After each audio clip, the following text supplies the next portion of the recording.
Welcome back, I'm Multeyemeteor, and this time in Modded for Greatness we're playing some of the Firemind decks. I've played some of his decks before. I didn't really identify him as the creator of the decks because perhaps I didn't know myself. But I was told that he made these decks, and he told me how to find out or to locate the segment of the decks that he made. So I decided to check out some of his either newer decks or decks that I haven't played before. And while this sequence of while this recording session might be posted in its chronological sequence or directly after each other, as I have other stuff that I want to post as well.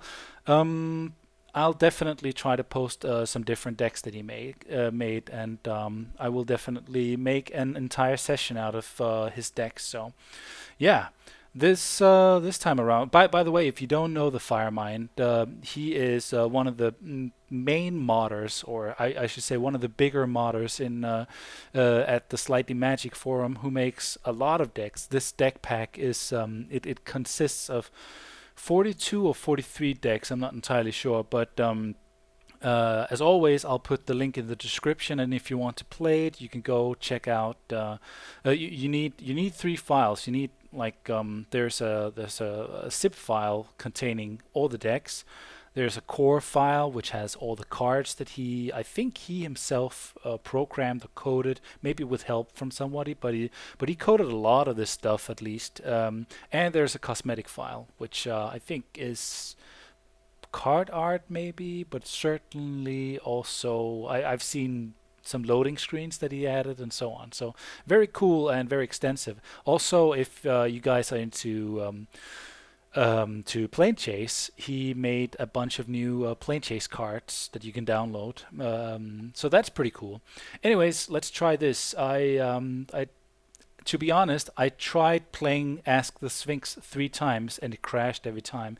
And this could be anything from all the programs I have opened in the background, which I think is unlikely because it doesn't really affect me when I play Magic normally, but it does affect me when I play other games. It could be the weather because it's getting really, really hot here in Denmark, and I live on the 6th floor, which is kind of up high for a Copenhagen apartment, because we had until recently laws and regulations about how tall you could build the buildings, and I think 6th or 7th floor was the tallest for regular residential buildings in the inner Copenhagen.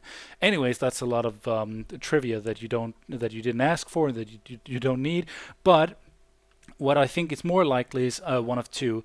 Either there's some problems with the coding of a few cards in Ask the Sphinx, or there is some problems with code clash, codes from different mods that I have installed clashing, and I'm not, I don't really have the time and the energy to go through all the different mods and test out if they fit for each other. But if it continues to be a trend, I will have to remove all the other mods and just play his in seclusion, so to speak. Anyways, I'm playing against Life for Death, which I haven't tested out, but it's a Tesseract deck, and I'm guessing Be Reckless could be Gruul-ish. It could not be. Life for Death might very well be, rather than Boros, it might be a New Phyrexian / Mirrodin kind of deck. I'm not sure, seeing that we have Tesseract with his bionic arm there. Anyways, let's dive into it. Alright, that won't do. Oh, yeah, we do have Blood Rush, so that should give us a hint. What else? More Blood Rush, Slaughterhorn. Wasteland Viper, in case you didn't know, is Death Touch on a stick. Pretty good card. It's only 1 cost. Slaughterhorn is absolutely amazing. It's a 3/2 for 3, and it has Blood Rush for 1, which is completely insane. A very, very, very nice common card. And you see these thralls from Orzhov getting tossed around by this big beast. The Ishino Shanktail is pretty decent, especially because it doesn't only give +3/+1, it also gives first strike, and it has first strike itself, so it definitely, especially limited, becomes a significant board presence or a significant buff card. Jurta Swine is such an amazing card. Another Blood Rush card. Obviously, 3 cost +5/+4 is just insane.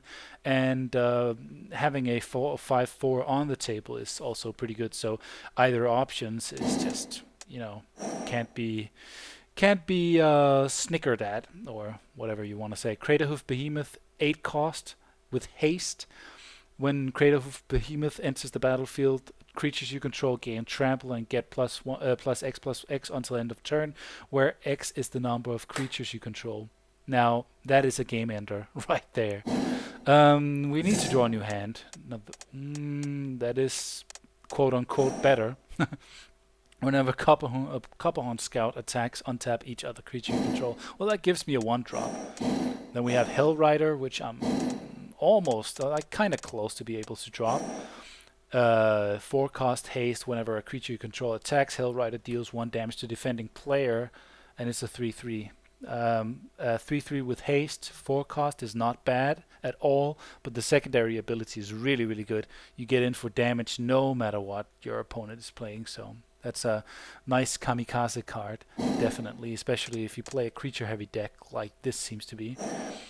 Creeping Renaissance, yeah, that's a 5 cost sorcery. I haven't seen it before, by the way. Choose a permanent type, return all cards of the chosen type from your graveyard to your hand with flashback.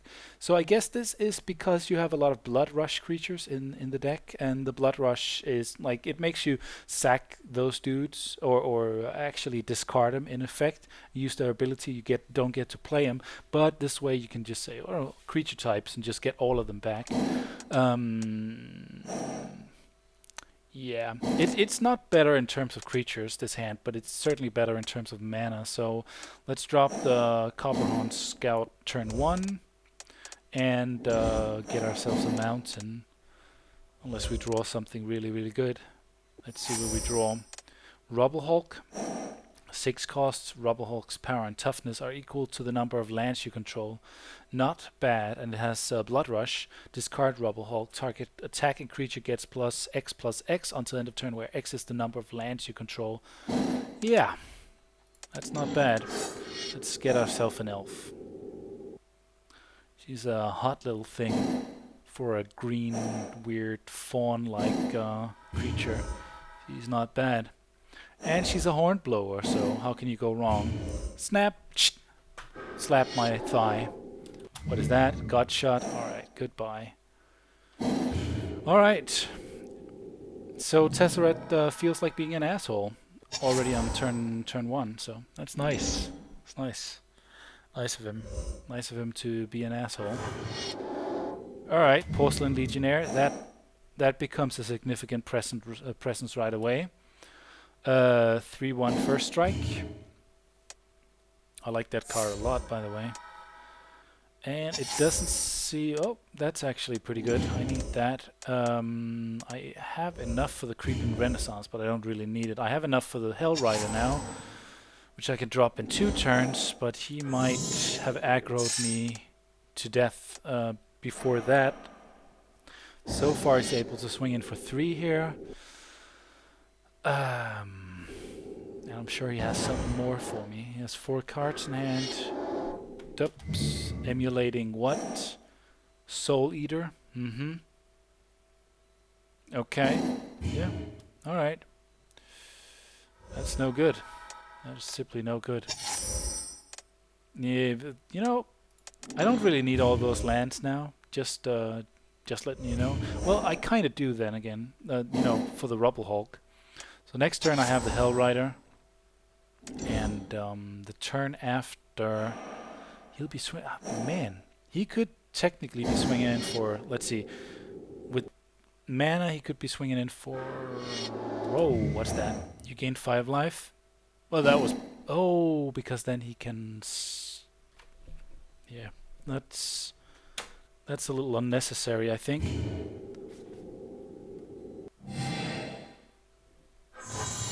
Just got attacked by some insect. Whoa! Whoa! Whoa! I didn't see that coming. Alright. Yeah. Let's redo that match.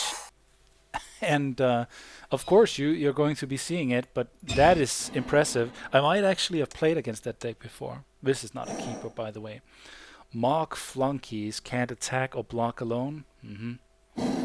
What is that? Aki Coalfinger. It must be something from Kamigawa. First strike and attacking creature gains first strike until end of turn. Alright, Scorchwalker is from, I believe, Gatecrash. Yeah, pretty good. 4 cost, and it's easier to play in a dual-colored or multicolored deck than it is to play its Blood Rush ability. But yeah, I think it's pretty well costed in that sense. Boborygmus Elemental launched an assault, but the Izzet wards held and experiments continue. Interesting.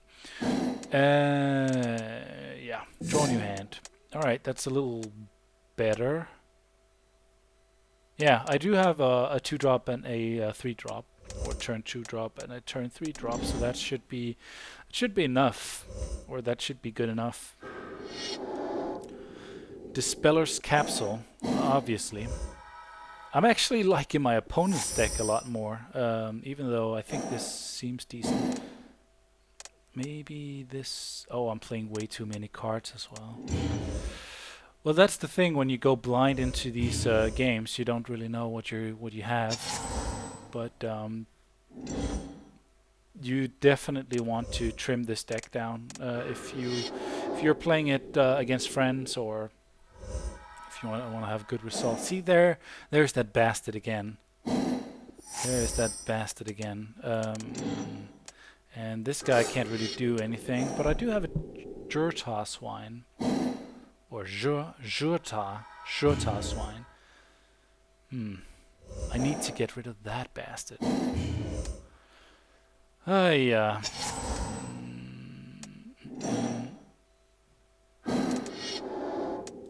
What do you have for me? Cathedral Membrane. To each creature it blocked this turn.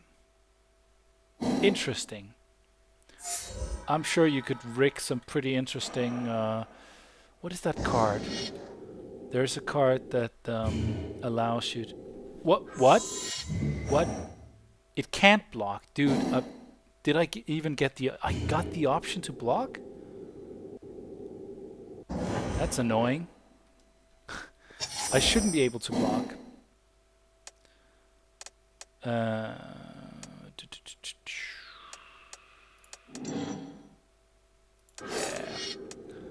Let's hold back and just build our side a little bit here. Then I can swing in with everything. What? I shouldn't be able to block attack here. Anyways, let's just give... No, I can't. Alright, I can't. Okay, good. Good. I was just looking at... just thinking maybe the coding wasn't straight, but that actually worked, so... Nope, he doesn't want to do that. Alright, and... I think it is time for... it's time for us to swing in and do a lot of damage here. I'm sure he wants to take out something. I'm sure he wants to take out the Hellrider. But that's fine. If I can force him to lose a bunch of his creatures. Of course, he gains 6 life from that, loses 6 life again. That's just a one-time deal. Whoa, he did what? Dies during... It deals 6... Oh, it deals 6 damage to each creature. It blocked. That's... Why did I read that wrong? Alright. But that's perfectly fine, because he's at 11 now. And that means that he can't pull any crazy stunts with his emulating Soul Eater, at least not right now, unless he has more tricks up his sleeve. Doesn't look like it. He might have something he wants to play. Yeah. If he doesn't do anything that kills my creatures, I could just blood rush him. Oh! Huh. I guess I was waiting for him to play something, but that's a little annoying. Anyways, let's just drop this and then we can pump one of the creatures with the Jorda swine. But I should have won this if I wasn't such a jackass. But he might, I don't know if he has something that might have killed my creature. If he might have had that. Nope, he doesn't want to.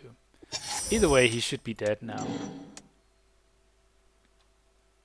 I have 3. Alright, so I can actually pump both.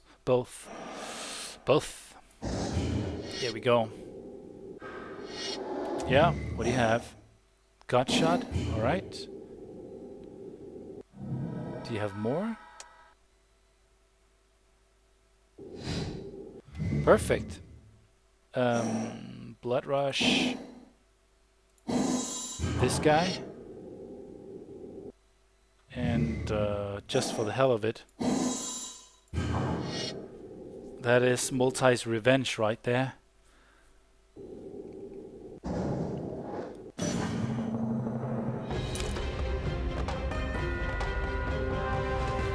Alright, so I think I'll call that a video because there's really it's a Gruul deck. It's blood rushy. It's good, but it's pretty straightforward. So let's just take a look at the deck here. There's no need to play a third match. All right, so 75 cards in the deck. You'll obviously have to trim it down. 4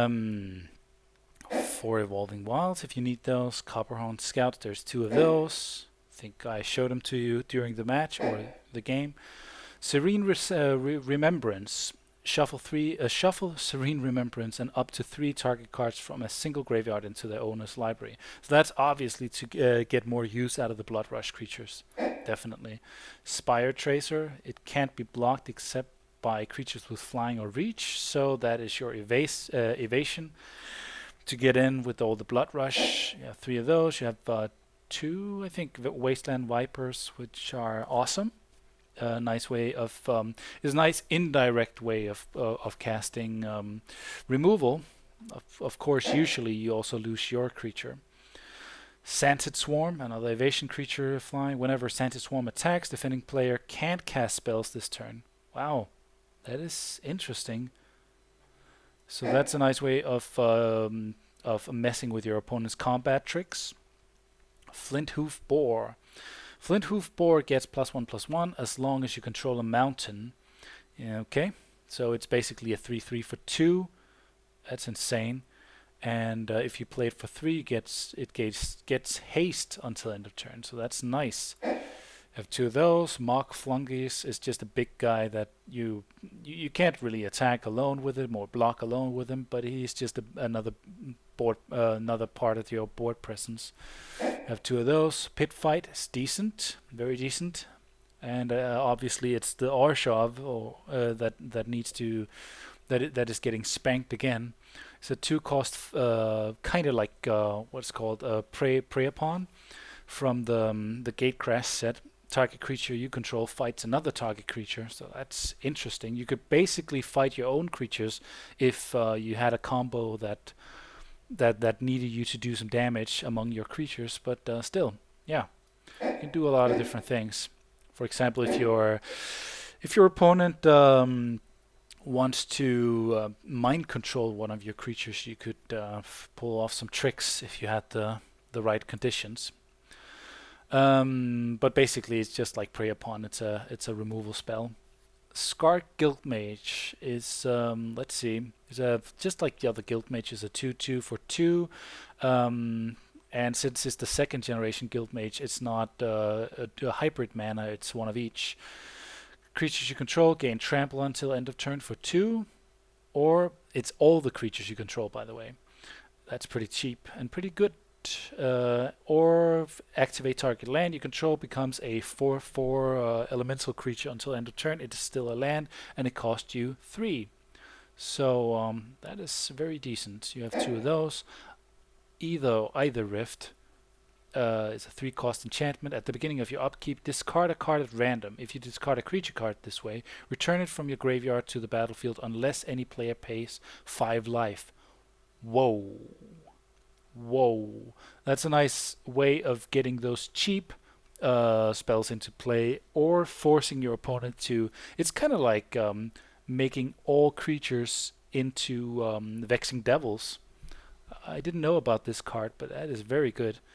That might be something for a constructed deck. Very, very good. Anyways, Aki Coalflinger. Yeah, I guess we checked it out during the game.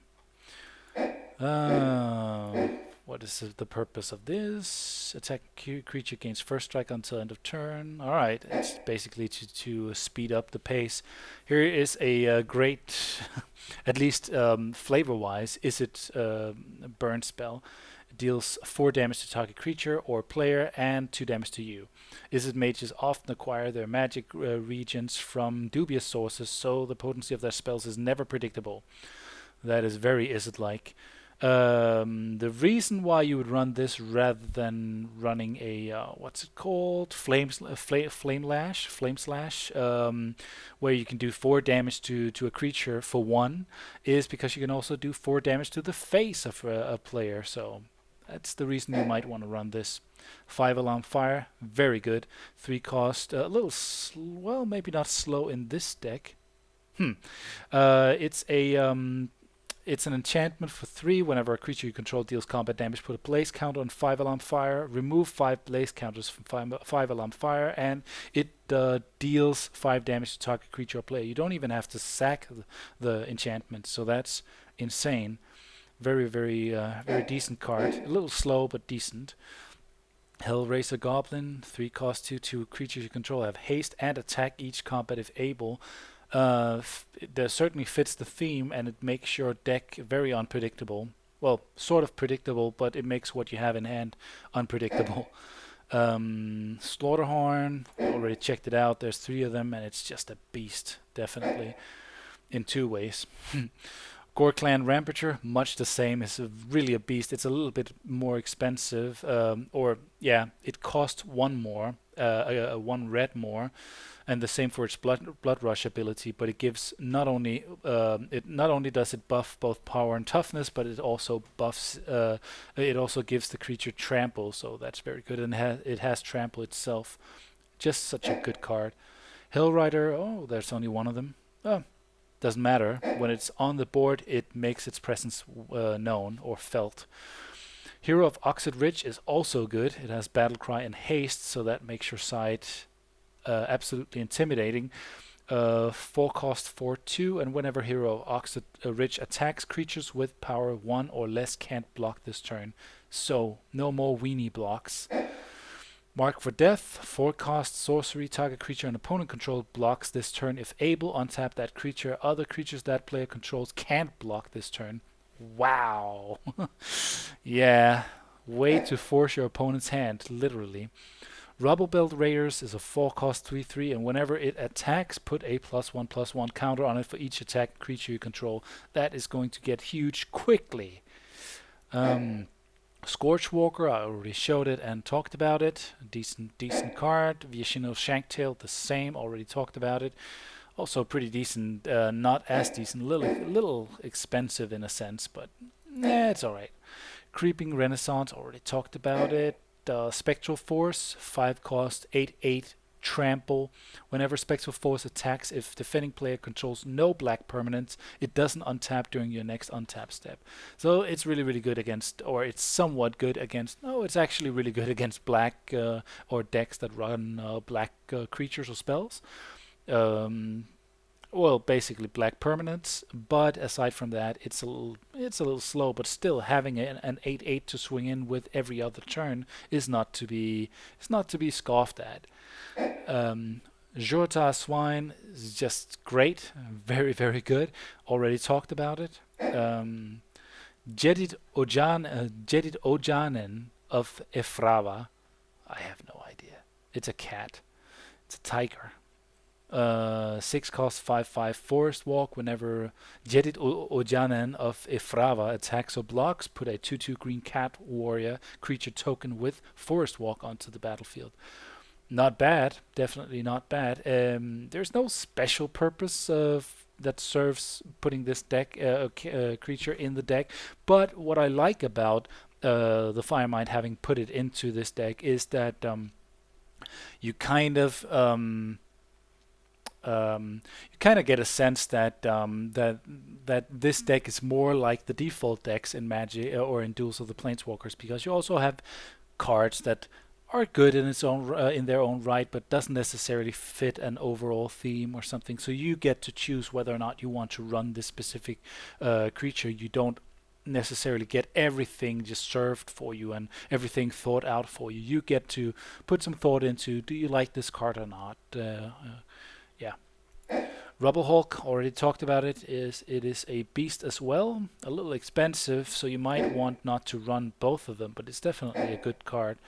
Shape of Vitigor is such an insane card if you can afford it.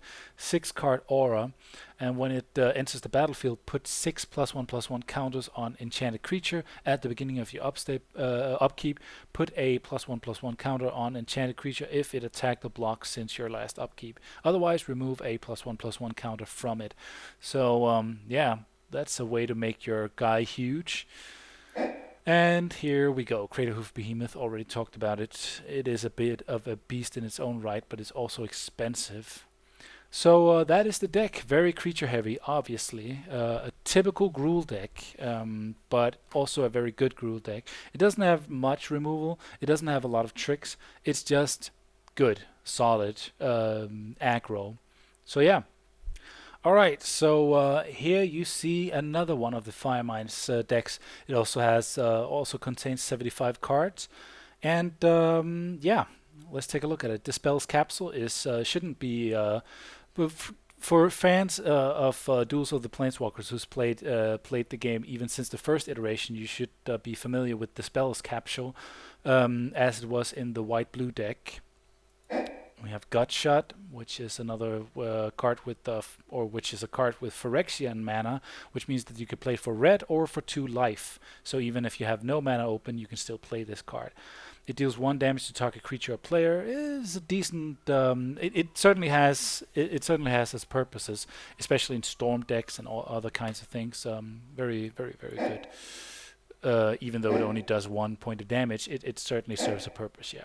Lightning Bolt is, I guess they discontinued it from the recent series of Magic or the recent sets because it is a little too good. It's a 1-cost instant that deals 3 points of damage to target creature or player, and it was certainly a very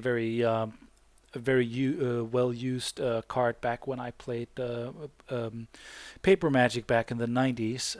It is one of the, when you hear me rant about Ancestral Recall, many people probably don't know that Lightning Bolt was a part of a cycle, I believe, with Ancestral Recall and what's it called? Giant Growth and Healing Solve, which is a white. I believe people know what Giant Growth is. It's basically the same as Lightning Bolt. It's a 1-cost green mana instant spell which buffs your creature with +3/+3. Healing Solve is a white cost instant spell that prevents 3 points of damage or gains you 3 life, and it was kind of seen as the odd man out as far as I remember, because it was definitely the weakest of them all. Not that it's weak it's actually pretty good in my opinion, but the others were just so much stronger. Ancestral Recall draws you 3 cards for 1 mana, 1 blue mana, and that is just absolutely nuts. And then finally you have another card which is also pretty nuts and made some turn 2 or turn 3 wins very possible, and that was Dark Ritual, which drew you, or which for 1 black mana gave you 3 black mana. So yeah, part of that cycle as far as I can recall. Interesting, but now you have Searing Spear as the standard, like cards like Searing Spear, either that or I forget what it's called, but the like either you have 2 damage for 1 or 3 damage for 2 mana. Anyways, Marrow Shards is cool. You see, I think it's the Elish Norn or it's one of the priests of Elish Norn. I guess Elish Norn. Marrow Shards deal 1 damage to each attacking creature. Not bad, definitely not bad. And a lot of the time, I guess your opponent won't see it coming. Apostle's Blessing is it is very good. It's kind of like a white counterspell in a sense. It's a 2 cost or 1 Phyrexian mana and 1 white mana. Sorry, 1 colorless mana and 1 Phyrexian white mana. And basically it gives your target artifact or target creature protections from artifacts or from the color of your choice until end of turn. So you can do a lot of different things with it. You can use it as a counterspell. You could use it to make your creature come out on top rather than trading and so on and so forth. Very, very good in that sense. Cathedral Membrane, also a very decent card, especially if you can find some way to make it, I think Martyrdom, something like that. There's an old card that makes it so that you can block, I think a spell, sorcery or an instant, makes it so that, well, maybe not a sorcery, that wouldn't make much sense, but I think an instant spell that made it so that you could, one creature could block as many creatures as you wanted it to. But anyways, this spell makes it so that it's a defender, 0/3, and for 1 Phyrexian mana, white, and 1 colorless. And as you saw in during the game that I played, whenever it blocks or whenever it dies from combat damage, or during combat, I should say. So even in during the combat phase, if you kill it with a removal spell, it still triggers. I believe it deals 6 damage to each creature it blocked. So that's very interesting. Ember Smith. Whenever you cast an artifact spell, you may pay 1 colorless. If you do, Ember Smith deals 1 damage to target creature or player. So not bad either, I guess.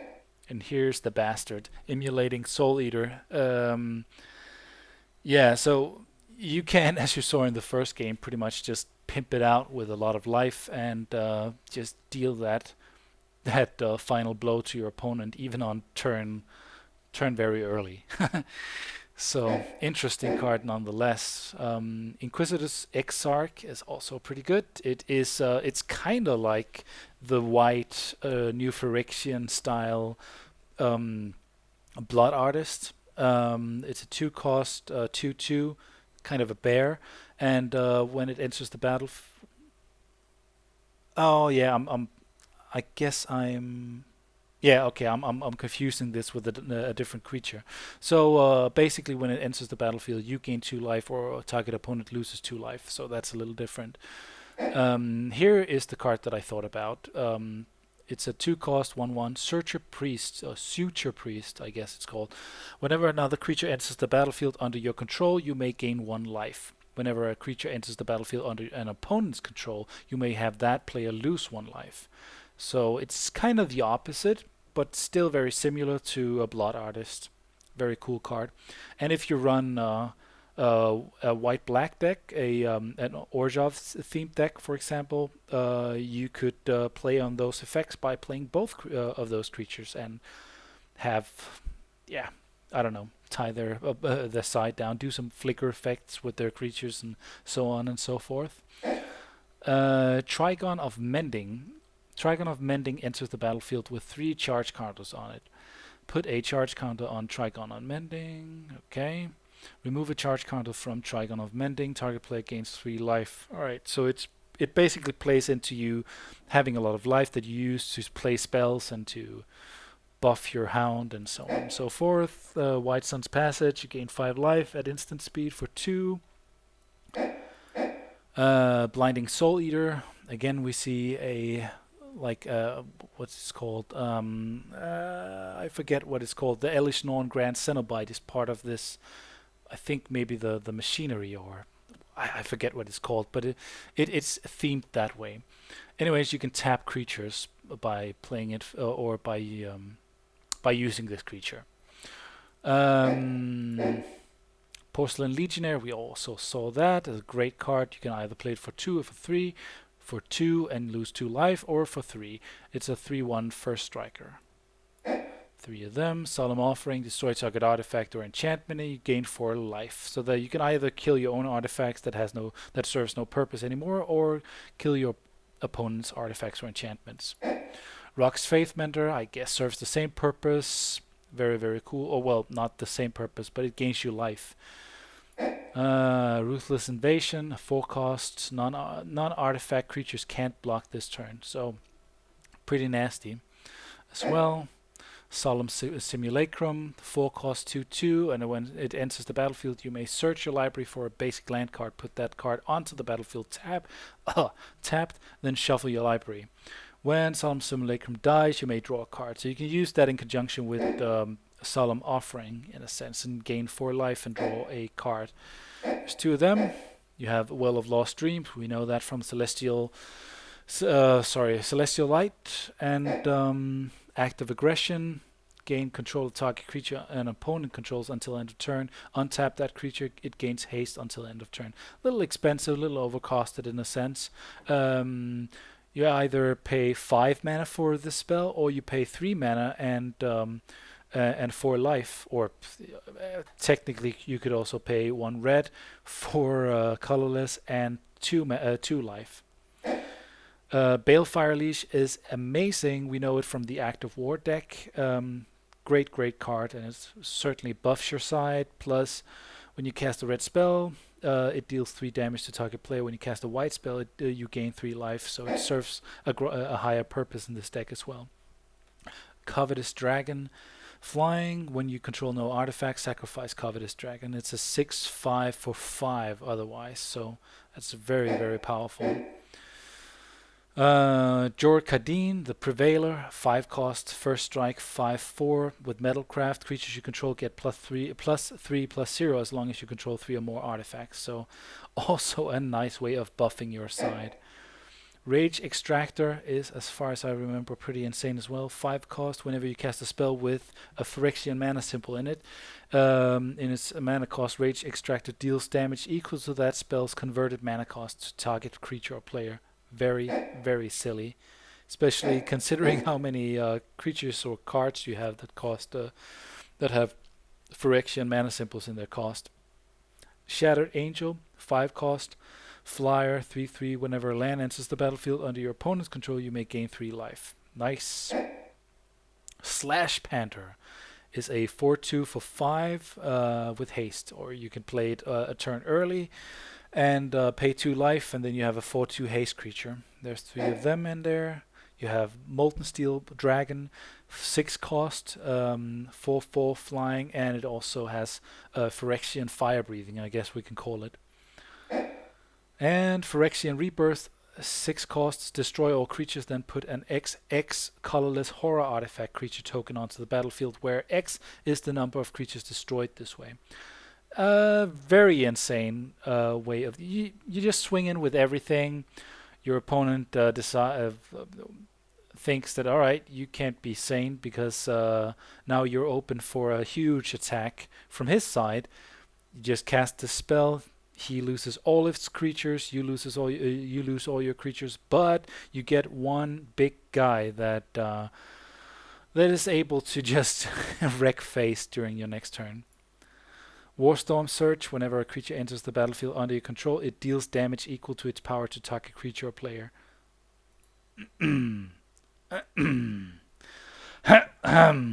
Yeah, enough said, or enough implied. Bosch Iron Golem, 8 cost, 6/7 trample, and you can sacrifice it and deals damage equal to its converted mana cost to target creature or player. Yeah. Alright, so a pretty powerful deck, and it's very, very aggro. So, yeah, definitely a good deck. So this was pretty much a 2-for-1, and I'm going to be making more of these videos. Hope you enjoyed it. I'm Multeyemeteor, and later!